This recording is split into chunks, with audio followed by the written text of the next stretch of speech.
ખબરોમાં બન્યા રહેવા માટે બેલ આઇકોન દબાવો અને એબીપી અસ્મિતાને સબસ્ક્રાઇબ કરો. ડીએસપી ને આદેશ આપી દીધેલા હતા કે એમને પકડીને તાત્કાલિક એરેસ્ટ કરવામાં આવે અને આ સિવાય અમારી મહિલા આયોગની ટીમ પણ ત્યાં દીકરીની આશ્વાસન આપવા અને દીકરીને મળવા પણ મોકલી હતી અને આખી સમગ્ર ઘટના શું બની છે એનો અહેવાલ લેવા માટે પણ અમે ત્યાં ટીમ રવાના કરી હતી. જામનગરની અંદર દીકરી ઉપર જે દવા પીવડાવીને દીકરી ઉપર જે બળાત્કાર કરવામાં આવ્યો છે એમાં પહેલા 3 લોકોને પકડવામાં આવ્યા હતા, પરંતુ આજે ચોથા વ્યક્તિને પણ પકડી લેવામાં આવ્યો છે અને આ લોકોને સખતમાં સખત સજા કરવામાં આવે એવું અમારું સૂચન હતું.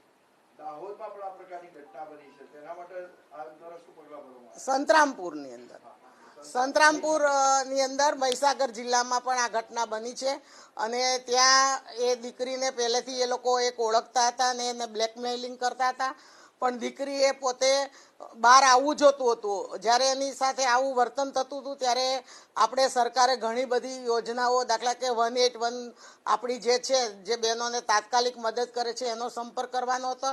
ત્યાં નારી અદાલતો પણ આપણી ચાલે છે, ત્યાં એમનો પણ સંપર્ક કરી શકે, પોલીસનો પણ કરી શકે, પરંતુ બેન કોઈ કારણસર આ સંપર્ક કરી શક્યા નહીં અને પેલા લોકોએ એમની સાથે બળાત્કાર કર્યો હતો.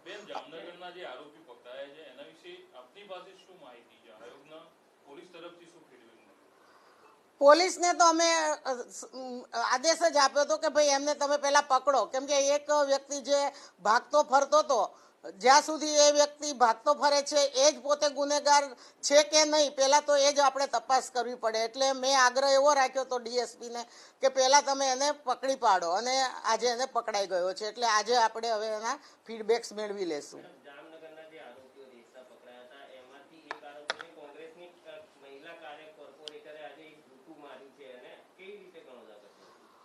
હું તો અત્યારે મહિલાના કેસ વિશે જ આપની સાથે વાત કરીશ, કેમ કે મહિલાઓ ઉપર જ્યારે આવા કેસો બને છે એ અમારા માટે ખૂબ દુઃખદ ઘટના છે, આ નિંદનીય છે અને કોઈ પણ મહિલા ઉપર જ્યારે આવા બનાવો બને ત્યારે અમારો મહિલા આયોગનો અભિગમ પહેલા એ જ રહેલો છે કે અમે મહિલાઓને પહેલા ન્યાય અપાવવાનું કામ કરીએ.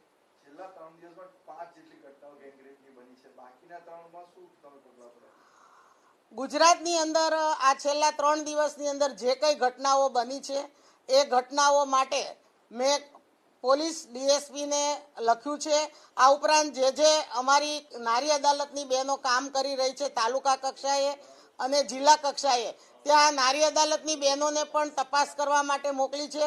જે દીકરીઓ ઉપર કે બહેનો ઉપર કંઈ પણ અઘટિત ઘટના ઘટી છે એ લોકોને મળીને આવવાનું, એમનો અહેવાલ લાવવાનો અને એ બહેનોને જે કંઈ જરૂરિયાત હોય એ જરૂરિયાત પ્રમાણે એને મદદ કરવા માટે મેં મારી ટીમોને રવાના કરેલી છે. ગુજરાતની અંદર આપણે જોઈએ છે કે ઘણું બધું મહિલા સશક્તિકરણનું કામ થઈ રહ્યું છે અને આજે મહિલા આયોગ મહિલાઓની પડખે ઊભી રહ્યું છે. કોઈ પણ મહિલાને કંઈ પણ પ્રશ્ન હોય છે ત્યારે મહિલા તાત્કાલિક એની મદદ કરે છે. ગુજરાતની અંદર સૌ પ્રથમ આપણે હેલ્પલાઇન કરી 181 અને એની અંદર આજે 10 લાખ જેવી બહેનોએ ભાગ લીધો છે. એટલે અમે મહિલાઓને કહેતા હોઈએ છીએ કે સરકારે ઘણી યોજનાઓ કરે છે, મહિલા આયોગ પણ યોજનાઓ કરે છે, એની માહિતી અમે ગામડા સુધી પહોંચે એના માટે અમે લોકો મહિલાઓના સેમિનાર કરતા હોઈએ છીએ, વર્કશોપ કરતા હોઈએ છીએ. આ સિવાય આપણા ગુજરાતમાં 270 નારી અદાલતો કરવામાં આવી છે.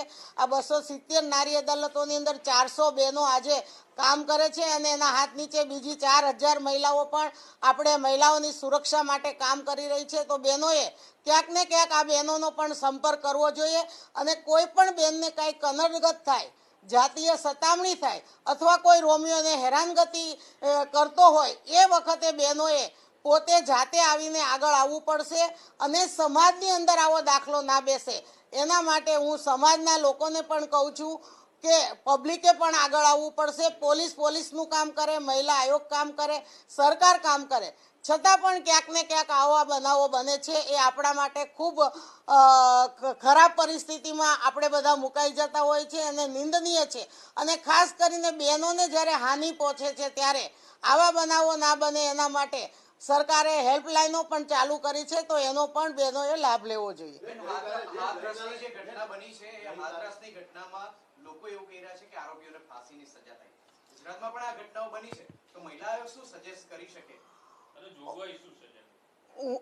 પોસ્કો નીચે સજા થવાની ચોક્કસ એમને સજા થવી જ જોઈએ. કોઈ પણ સગીર વયની દીકરી ઉપર આવું થાય છે ત્યારે સરકારે, કેન્દ્ર સરકારે પણ આ રૂલ્સ બનાવ્યા છે અને એ રીતે કોઈ પણને સજા થઈ શકે છે. પરંતુ ક્યારેક આપણે જોઈએ છે કે બળાત્કારના કેસો બને છે ત્યારે ઘણી વખત અમારા ધ્યાનમાં પણ એવું આવતું હોય છે કે ક્યાંક ને ક્યાંક કોઈ મહિલા પહેલેથી સંપર્કમાં હોય છે, પણ એ વખતે એ આપણને નથી બતાવતા અને પાછળથી જ્યારે એને એવું લાગે છે કે આ હવે બતાવવું પડે છે ત્યારે બતાવે છે. એટલે હું આ માધ્યમથી, ટીવીના માધ્યમથી આજે ગુજરાતની તમામ બહેનોને કહેવા માંગુ છું, જે બહેનો બહાર ક્ષેત્રમાં કામ કરે છે અથવા તો પોતે ઘરમાં પણ કામ કરે છે, તો ઘણીવાર ઘરના લોકો દ્વારા પણ બહેનોનું શોષણ થાય છે, આડોશી પાડોશી દ્વારા પણ શોષણ થાય છે અને પોતાના સગા સંબંધીઓ દ્વારા પણ શોષણ થાય છે. તો બહેનો આનાથી ચેતે અને કંઈ પણ પ્રશ્ન હોય તો મહિલા આયોગને આવીને તરત જ જાણ કરે અથવા તો હેલ્પલાઇન ઉપર ધ્યાન આપે. ગઈકાલે અમદાવાદના ગોતામાં પણ એક મહિલાને એક યુવાન દ્વારા છેડતી કરવામાં આવી હતી. કંટ્રોલમાં ફોન કર્યો, કંટ્રોલે ફોન નતો ઉપાડ્યો. મહિલા ઘણી હેરાન થઈ હતી. બેને કદાચ કંટ્રોલમાં ફોન કર્યો હોય તો બેનોએ બીજો પણ ફોન કરવા જોઈએ કે હેલ્પલાઇન આપણી 181 પણ છે. આ ઉપરાંત આજે મહિલા આયોગની હેલ્પલાઇન પણ છે 1100 18 233 1111.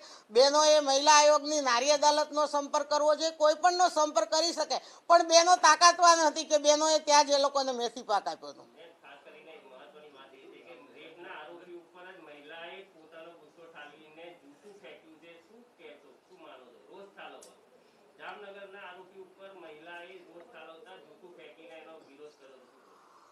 કાયદો કાયદાનું કામ કરતો હોય છે અને કાયદા નીચે જે કાર્યવાહી કરવાની થાય એ કરવાની હોય. કોઈ પણ બેન પોતાના ઉપર કંઈ પણ આવી પડે તો પોતાએ જાગૃત બનીને પોતે સામનો કરવો જ જોઈએ અને એનો એ સામનો કર્યો હોય તો વ્યાજબી છે. પરંતુ કોઈ વ્યક્તિ, દાખલા તરીકે કોઈ આપણને કશું કીધું ન હોય તો જાણ્યા વગર કોઈ પણ ઉપર કોઈ પણ કાર્યવાહી કરવી એ પણ ગુનો બને છે.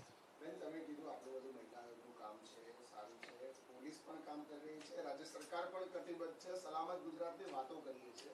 એક અઠવાડિયામાં જ આ 4 કે 5 ઘટનાઓ આપને લાગે છે કે યોગ્ય છે આ પ્રકારની પરિસ્થિતિ ગુજરાતમાં?